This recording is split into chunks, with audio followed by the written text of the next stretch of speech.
Il m'a coursé chez moi, il me frappait, il m'enfermait, il a pris toutes les clés. Et il m'a dit, si tu mets fin à cette relation, je vais te faire connaître la vraie douleur. Comme ça, je suis sûre que tu parleras pas d'aussitôt. Hello, c'est Nina. Aujourd'hui, on va parler des violences conjugales que j'ai subies. C'était mon premier amour. J'ai connu que lui. Il m'a énormément donné et m'a mis en confiance d'un coup. Je le considérais vraiment comme un père, comme un frère, comme un meilleur ami. En fait, c'était ma seule figure masculine. J'ai commencé à voir les premiers signes dès la deuxième année. Il a commencé à flirter avec des filles, etc. sous mon nez, parce que c'était sur Twitter, donc je voyais les cités, etc.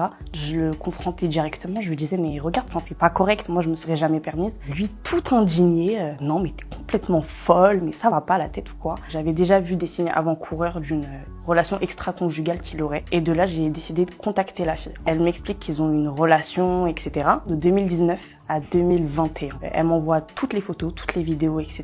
Il faut savoir que lui, son excuse pour la garder, parce que je pensais que c'était une amie, c'était mais cette fille-là, elle s'est convertie à l'islam, etc. Et comme moi je suis musulman, je l'ai énormément aidée, c'est pour ça et tout. Tu peux pas me demander de la supprimer, c'est pas correct de ta part. Enfin, tu t'en rends compte quand même qu'on parle de religion, Nina? Du coup, je suis tombée des nues, parce que je me suis dit, c'est pas correct. Voilà, d'utiliser la religion, quelque chose de sacré pour avoir ces relations-là. Ça s'est apaisé, entre guillemets, donc j'étais obnubilée par lui, j'étais clairement pas prête à arrêter cette relation. 3 semaines après, il avait vu une conversation totalement normale avec un artiste. Donc l'artiste me faisait un peu des avances et moi je répondais pas du tout de manière bizarre ou quoi ou qu'est-ce. Il a commencé à s'énerver contre moi, à devenir très virulent. Je lui ai dit, mais il y a 3 semaines j'ai découvert que tu me trompais pendant 2 ans et demi. C'est quand même un peu culotté de ta part. Il a vrillé. Il est devenu totalement fou. Il m'a balancé mon téléphone sur ma cheville. Donc de là j'avais une cheville totalement enflée. Il m'a poussé du lit. Je me suis retrouvée par terre. Il a pris des coussins. Il frappait contre ma tête. Donc du coup ma tête frappait entre l'oreiller et le sol. Donc je lui dis, mais s'il te plaît, laisse-moi tranquille, maintenant je vais vraiment mettre fin à la relation. Et il m'a dit, si tu mets fin à cette relation,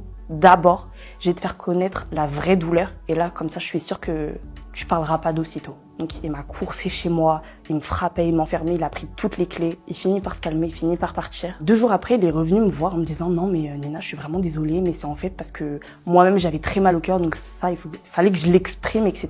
Mais toi aussi t'es pas toute blanche, toi aussi t'es allée voir ailleurs, etc. En fait, je suis rentrée dans son jeu et bêtement, je me suis fait avoir. Du coup, ça a continué jusqu'en 2024. À chaque fois que je soupçonnais une relation, que je voulais mettre fin à la relation, il me frappait, il m'enfermait chez lui ou dans l'endroit où on était. Donc c'était des gifles. Il me jetait des objets sur moi, etc.